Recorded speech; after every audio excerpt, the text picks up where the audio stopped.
ഇന്ന് നമ്മൾ വളരെ ശക്തിയുള്ള വരാഹി മന്ത്രത്തിനെ കുറിച്ചാണ് പറയാൻ പോകുന്നത്.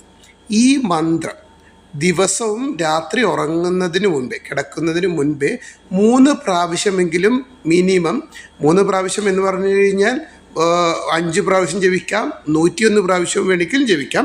പക്ഷേ മിനിമം 3 പ്രാവശ്യം ജപിച്ചു കഴിഞ്ഞാൽ നമ്മളെ ധനവുമായി ബന്ധപ്പെട്ടിട്ടുള്ള കാര്യസാധ്യം എത്രയും പെട്ടെന്ന് ഉണ്ടാകുന്നുള്ളൂ. അതിൻ്റെ ഫലം പിറ്റേ ദിവസം രാവിലെ എന്ന് പറഞ്ഞതുപോലെ ഉണ്ടാകുമെന്നാണ് ഈ മന്ത്രം ഉപയോഗിക്കുന്ന ആൾക്കാരിൽ നിന്ന് നമുക്ക് ലഭിക്കുന്ന വിവരങ്ങൾ.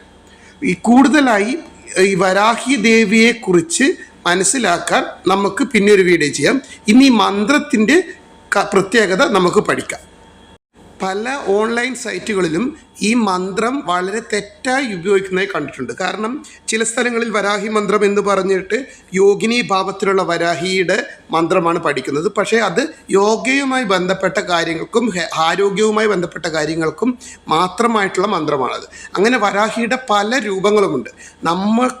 ഇവിടെ പറയുന്നത് ധനത്തിന് വേണ്ടിയിട്ടുള്ള മന്ത്രമാണ്. അപ്പോൾ അതുമായി ബന്ധപ്പെട്ട മന്ത്രം തന്നെ പഠിക്കാൻ ശ്രമിക്കണം. അത് പല സ്ഥലത്തുനിന്നും പല തെറ്റായ വിവരങ്ങൾ ലഭിക്കുന്നത് പരമാവധി ഒഴിവാക്കാൻ ശ്രമിക്കുക. ഇതാണ് നമ്മൾ പഠിക്കേണ്ടുന്ന മന്ത്രം.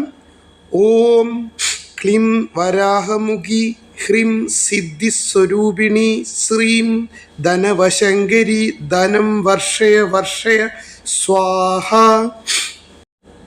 ഓം ക്ലീം വരാഹമുഖി ഹ്രീം സിദ്ധിസ്വരൂപിണി ശ്രീം ധനവശങ്കരി ധനം വർഷയ വർഷയ സ്വാഹ.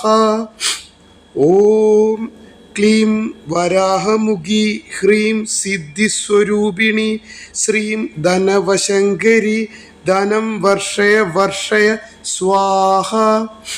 ഈ മന്ത്രമാണ് നമ്മൾ ധന കൂട്ടാനായി ജപിക്കേണ്ടുന്ന മന്ത്രം. അടുത്ത വീഡിയോ എല്ലാവർക്കും കാണാം.